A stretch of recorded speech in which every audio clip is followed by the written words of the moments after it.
Bonjour la famille, bonjour tout le monde, j'espère que vous allez tous très bien. Ici Serge Tsindi, l'homme de la forêt. Toujours dans la forêt, toujours dans ces choses, dans ces bric-à-brac, toujours à la quête de nouvelles choses, de nouvelles sensations et de faire monter la grénadine. Alors, ce matin, je vais vous présenter juste une plante, une simple plante qui pousse partout, derrière les maisons en ville, en forêt, qui pousse dans la forêt vierge, au bord des rivières, et même derrière les maisons en ville. Et cette plante, nous allons la découvrir dans quelques minutes. Ne quittez pas, likez, envoyez-moi les pouces pour que je puisse démarrer l'avion de la connaissance. Alors, la plante que j'aimerais découvrir avec vous aujourd'hui s'appelle l'Omoruisa. L'Omoruisa est une plante qui pousse en brousse, qui pousse dans les villages, qui pousse en ville, qui pousse tout près des rivières. Et cette plante a des vertus. Je ne suis pas un praticien, non, ne me comprenez pas, mais c'est juste une petite connaissance que les parents m'ont laissée et que Dieu a permis que je puisse retenir certains bienfaits de ces plantes-là que j'aimerais partager avec les autres qui l'ignorent. Alors, l'Omoruisa, qu'est-ce que c'est? Où est-il? Que fait-il? À quoi sert-il? Voici l'Omoruisa. Vous le connaissez, non? L'Omoruisa. Je vous donnerai le nom biologique de cette plante à la fin de la vidéo. Mais pendant ce temps, n'oubliez pas de me donner aussi son nom biologique. Moruisa, c'est Nzebi. Le Nzebi est une langue du Gabon, parlée aussi au Congo, parce que nous sommes frontaliers. Voilà, donc c'est une langue du Gabon, du sud du Gabon, plus précisément à Lebamba, à Kulamutu, à Mbigou, à Lastroville, etc. Donc nous parlons l'Onzebi. Ce n'est pas la langue nationale, hein, non, mais c'est une langue que nous parlons ici couramment. Donc voilà pourquoi je vous ai donné le nom de cette plante-là, Onzebi. Moruisa, nous on appelle ça Moruis. Moruis ou nous là, bilong bien l'autre là, bilong ou nous là. Donc voilà, n'oubliez pas de liker. À tout à l'heure.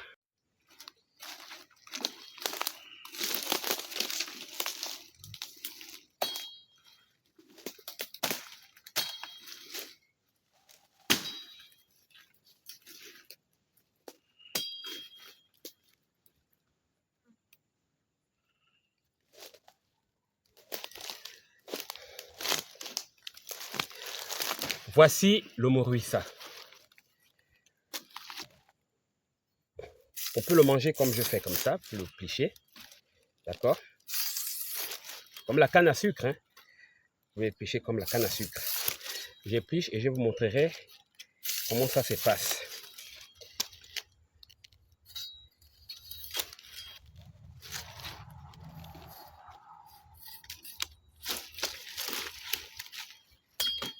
Vous voyez, non? Lorsque vous épluchez la canne à sucre, vous trouvez les mêmes choses qu'il a ici. Hein? Donc, ce Moruisa que vous voyez là est utile à beaucoup de choses. Par exemple, lorsque l'enfant a la toux au village,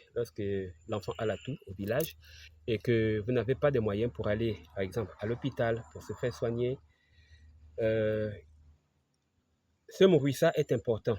Vous le prenez, vous le coupez comme je l'ai fait, vous le trempez dans l'eau, dans une bouteille d'eau, au moins pendant toute la nuit, ou bien si vous le mettez en matinée, vous le laissez jusqu'à demain pour qu'il puisse bien se fermenter, et après, vous donnez à l'enfant au moins une cuillère, je vais dire, une cuillère à café, et puis pendant 3 jours, vous pouvez accompagner ça avec du miel, et ce serait bon, l'enfant sera rétabli dans les quelques jours qui suivront.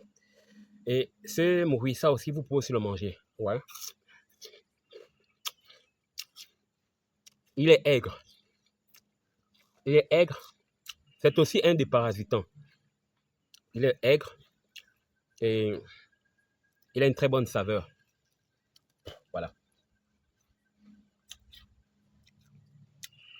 Ouais, vous pouvez le manger comme la canne à sucre. C'est pas de la magie. C'est ça autrefois, quand vous voyez nos grands-parents à l'époque, ils allaient souvent chez des gens qui avaient de la connaissance pour se faire soigner. Et ces gens-là les soignaient avec des trucs naturels de la forêt. Et on disait que c'était des grands gangas, Mais non, c'était juste la connaissance que Dieu les avait donnée et qu'ils ont gardée jusqu'à aujourd'hui là. Alors, moi aussi, ce sont mes grands-parents qui m'ont laissé avec ça, qui m'ont dit à quoi ça servait et tout. Mais aussi, les gens font les initiations avec ça. Par exemple, les danseurs de Bwiti, ils utilisent ça pour aller dans leur monde. En tout cas, ça c'est à leur niveau. Eux-mêmes, ils sauront comment vous expliquer ça. Ce truc-là aussi, lorsque l'enfant pisse au lit, vous voyez, si l'enfant pisse au lit, un enfant de, bon, à 2 ans, de 2 ans jusqu'à 12 ans, jusqu'à 14 ans, il y a des enfants qui pissent encore au lit. Donc, vous pouvez aussi prendre ce truc-là, ce morissa-là. Hein? Vous pouvez le sucer naturellement comme on suce la canne. C'est vraiment merveilleux, quoi. C'est vraiment merveilleux. Eh bien, on va continuer la suite. Le morissa produit aussi des fleurs. Lorsqu'il atteint sa maturité, il produit des fleurs qui ont un goût vraiment très délicieux. Ces fleurs sont très sucrées, très sucrées. Vraiment, je n'ai jamais vu quelque chose d'aussi sucré et d'aussi succulent comme les fleurs de morissa. Alors, on va sucer une fleur de morissa. Ouais. Oh, merveilleux, impeccable, impeccable, c'est sucré. En fait, il n'a pas beaucoup de jus dedans. Il a juste, peut-être, on va dire, un grain de sel là-dedans.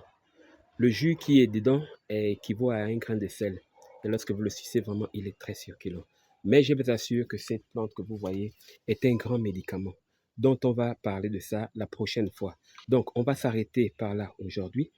C'était juste pour vous donner un appétit et je vous donne rendez-vous dans 2 semaines. Nous allons beaucoup parler et développer sur cette plante-là.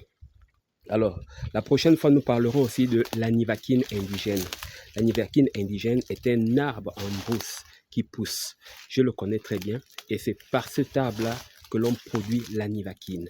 C'est un bois vraiment très amer et je reviendrai la prochaine fois pour parler de ça dans la prochaine vidéo. Alors, je vous donne rendez-vous dans 2 semaines. Veuillez commenter et me donner le nom de cette plante que je vous ai donné, son nom biologique, dans les commentaires. Merci beaucoup. Et je tenais aussi à vous remercier d'avoir beaucoup commenté sur la feuille que je vous avais montrée. La feuille aluminium indigène. D'accord. On va changer le mot indigène parce que d'autres n'ont pas trouvé que c'était approprié pour appeler ça indigène.